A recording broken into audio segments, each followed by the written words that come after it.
नमस्कार, मेरा नाम है शिव कुमार और आप द न्यूज मंच देख रहे हैं।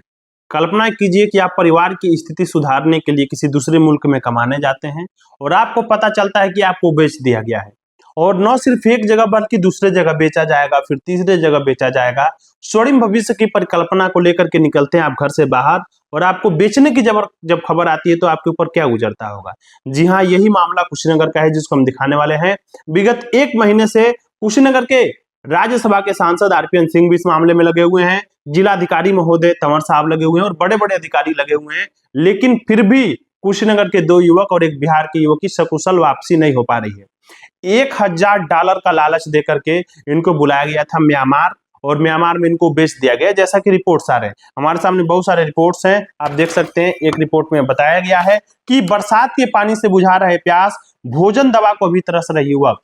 और जो युवक हैं वो किन स्थितियों में गए हुए थे, कैसे फंसे हुए हैं। और ऐसे बहुत सारे युवक जो एक स्वर्णिम भविष्य की परिकल्पना को लेकर के जाते हैं कि कुछ रुपए पैसे कमाएंगे, रोजगार अच्छा मिलेगा, अपने परिवार के भविष्य को बेहतर करेंगे, लेकिन कभी कभी उनकी जिंदगियां फंस जाती हैं। कई युवकों की तो 100 बरामद होते वापस आते हैं और कई सारे लोग भटकते भटकते कर्ज के दलदल में फंस जाते हैं। ये सारा मामला आपको बताएंगे कि अब तक क्या किया हुआ है, कैसे हुआ है, क्यों हुआ है। हमारे पास एक रिपोर्ट है जिसमें आप देख सकते हैं 3 युवाओं का फोटो तस्वीर छपा हुआ है। महाराणा प्रताप नगर जो पड़ौना क्षेत्र में आता है, जंगल बेलवा के रहने वाले उस्मान अंसारी और जंगल बेलवा के ही रहने वाले हसन रजा तथा एक सहबजवा परिहार बिहार के रहने वाला एक नौजवान, 3 लोग इस समय यांगून शहर में फंसे हुए हैं जो म्यांमार के अंतर्गत आता है। और उनको जब बाहर एजेंटों के द्वारा बुलाया जाता है, टेलीग्राम के थ्रू जानकारी मिलती है और ये लोग एक्चुअल एक्यूरेट जानकारी न लेकर के ज्यादा पैसे कमाने के लालच में चले जाते हैं। और फिर उनको पता चलता है कि उनके साथ फ्रॉड हो गया है। उन्हें शुद्ध भोजन नहीं मिल रहा है, पानी नहीं मिल रहा है, उनकी जिंदगी बिल्कुल खतरे में पड़ी हुई है और लगातार मदद की गुहार लगा रहे हैं। भारत सरकार की जो भी एजेंसियां हैं, एम्बेसी, संपर्क करने की कोशिश की जा रही है उसके थ्रू, लेकिन उनसे संपर्क नहीं हो पा रहा है। और इन युवाओं का आवाज भी बड़े पैमाने पे नहीं उठ पा रहा है, क्योंकि मजदूर ही तो हैं।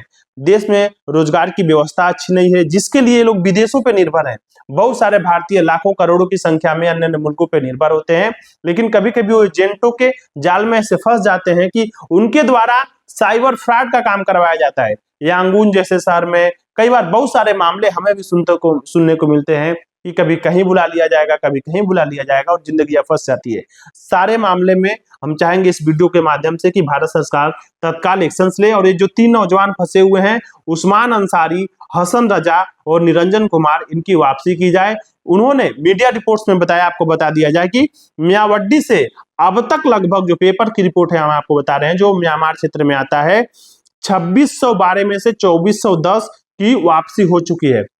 जो विदेश मंत्रालय होता है इसमें लगातार संपर्क में है। वो ये भी बता रहे हैं कि दूतावास को अब तक ऐसे 2612 भारतीयों की फंसे होने की जानकारी मिल चुकी है।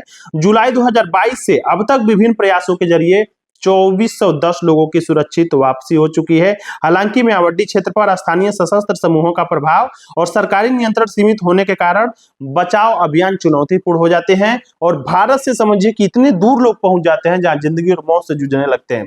खैर, ये सारा मामला मीडिया में चल रहा है। हमारी भी एक नैतिक जिम्मेदारी थी कि हमारे देश के नागरिक अगर कहीं फंसे हुए हैं, बेहतर रोजगार के तलाश में गए हुए हैं और उनकी वापसी नहीं हो पा रही है, तो इस मामले में काम किया जाए और अधिकारियों तक, नेताओं तक बात पहुंचाया जाए कि उनके परिवार की स्थिति क्या है।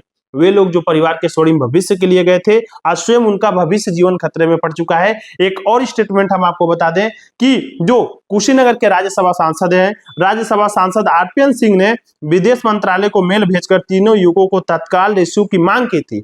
इसके जवाब में यांगून स्थित भारतीय दूतावास ने बताया कि मियावड्डी क्षेत्र गैर सरकारी तत्वों के प्रभाव में है और वहां म्यांमार सरकार का प्रभावी नियंत्रण न होने के कारण बचाव कार्य जटिल हो जाता है। सोचिए, जिस देश की सरकारों का ही नियंत्रण नहीं है, वहां एक भारत सरकार के कुछ नागरिक है जो भेज दिए जाते हैं, कैसे भी पहुंच चुके हैं बेहतर भविष्य के लिए।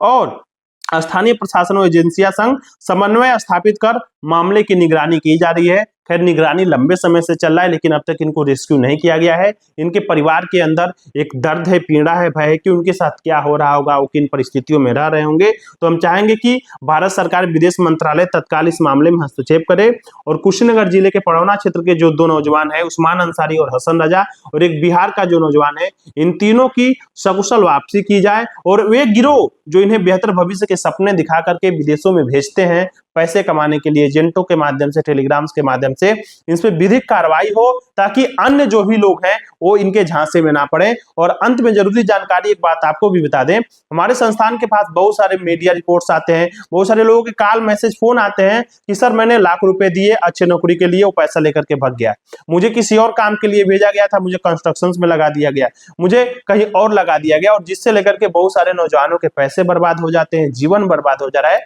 और भविष्य चौपट हो जा रहा है।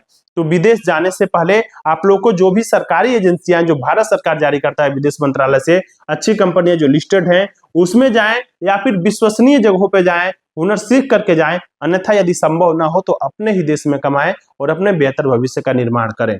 द न्यूज मंच से शिव कुमार।